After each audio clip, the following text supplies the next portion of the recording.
नमस्कार प्रेक्षकांनो, कसे आहात तुम्ही सगळे? चला तर एक पटकन रिव्ह्यू बघूया ठरलं तर मग मालिकेचा. प्रेक्षकांनो, प्रिया चौकशीला खूपच घाबरली आहे. अर्जुन म्हणतो, "सांग, गोळी चालवली तेव्हा विलास उभा होता का?" प्रिया म्हणते, "हो, उभा होता." अर्जुन म्हणतो, "तू मागच्या स्टेटमेंटमध्ये तर असं सांगितलं होतं की विलास बसलेला होता." प्रिया जरा घाबरतेच, म्हणते, "बसलेला असेल." अर्जुन म्हणतो, "एक काय ते ठरव." प्रिया म्हणते, त्याने काय फरक पडतो? तो बसलेला होता की उभा?"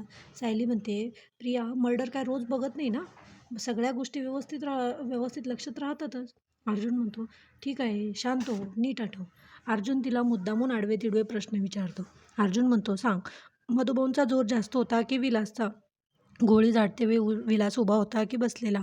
प्रिया खूप कन्फ्यूज होऊन जाते. म्हणते, "बास, मी या चौकशीसाठी बांधील नाही आहे." रविराज म्हणतो, हो बाळा, बांधील आहेस. कोर्टाच्या ऑर्डर आहेत तशा."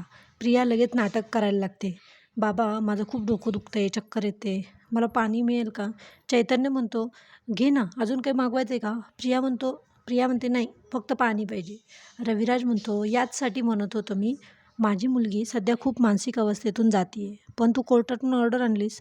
डॉक्टर म्हणतो, "ठीक आहे, आज मला जे ऑब्झर्व करायचं होतं ते झालं. आता आपण बस करू." अर्जुन म्हणतो, "ठीक आहे." अर्जुन सीनियर, मी तन्वीला नाही, तुला थँक्स म्हणले. कारण तिचा वकील म्हणून तू खूप कोऑपरेट केलंस. मग ते तिथून निघतात. इकडे प्रताप कल्पनाला म्हणतो, "तू एवढी चिडचिड का करतेस?" कल्पना म्हणते, "तुम्ही ठरवलंच आहे ना, फक्त अर्जुन सायलीला पाठीशी घालायचं." प्रताप म्हणतो, "मी कुणालाही पाठीशी घालत नाही. तुला दिसत नाही का, ती मुलगी आपल्या सगळ्यांसाठी किती करते, सगळ्यांना खुश ठेवण्याचा प्रयत्न करते.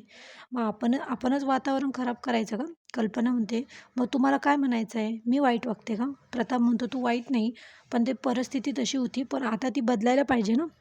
कल्पना म्हणते, "ती मुलगी मला समोर दिसली ना, मला सगळं आठवतं." आणि ती तिथून निघून जाते. इकडे सायली म्हणते, "हा रिपोर्ट आपल्याला कधीपर्यंत मिळेल?"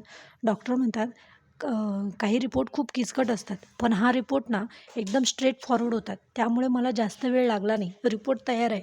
सायली म्हणते, "म्हणजे लगेचच मिळेल आम्हाला?"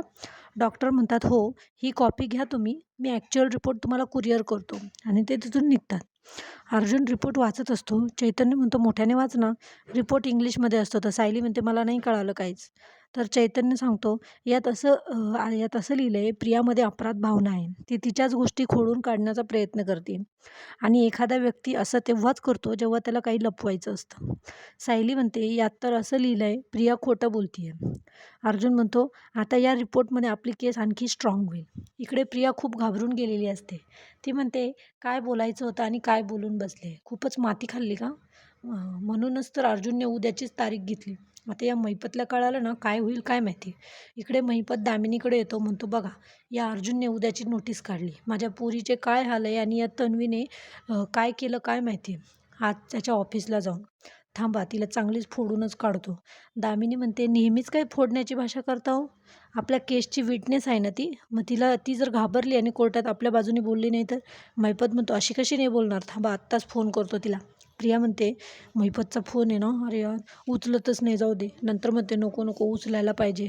मग ती उचलते. महिपत म्हणतो, "तू काय बोलली एवढं की त्याने उद्याचीच नोटीस काढली?" प्रिया घाबरतच म्हणते, नाही, मी सरळच उत्तर दिलीत." दामिनी म्हणते, "तू जे कोर्टात सांगितलं तेच बोललीस ना?" प्रिया म्हणते, "हो हो." महिपत म्हणतो, "ठेव आता, उद्या तुझं तोंड पाहायचंच आहे परत." इकडे अर्जुन सायली खूप खुश असतात. सायली म्हणते, "ही तुमची तुमची जीत आहे." अर्जुन म्हणतो, "ही केस मी जिंकणारच आहे, कारण समोर दामिनी आहे ना." सायली म्हणते, "सत्यापेक्षा तुम्हाला माणूस कधीपासून मोठा झाला हो?" अर्जुन म्हणतो, "माणूस नाही, पण दामिनीसारखे वकील आमच्या पेशाला लागलेले डाग आहेत, जे पैशासाठी खोटे साक्षीदार उभं करतात, पैशासाठी काहीही करू शकतात. त्यामुळे मला ही केस जिंकायचीच आहे आणि मी जिंकणारच आहे." तर हा भाग इथेच संपतो. तुम्हाला कसा वाटला आजचा भाग प्लीज कमेंटमध्ये नक्की सांगा आणि प्लीज आपल्या चॅनलला सबस्क्राईब करा. थँक्यू.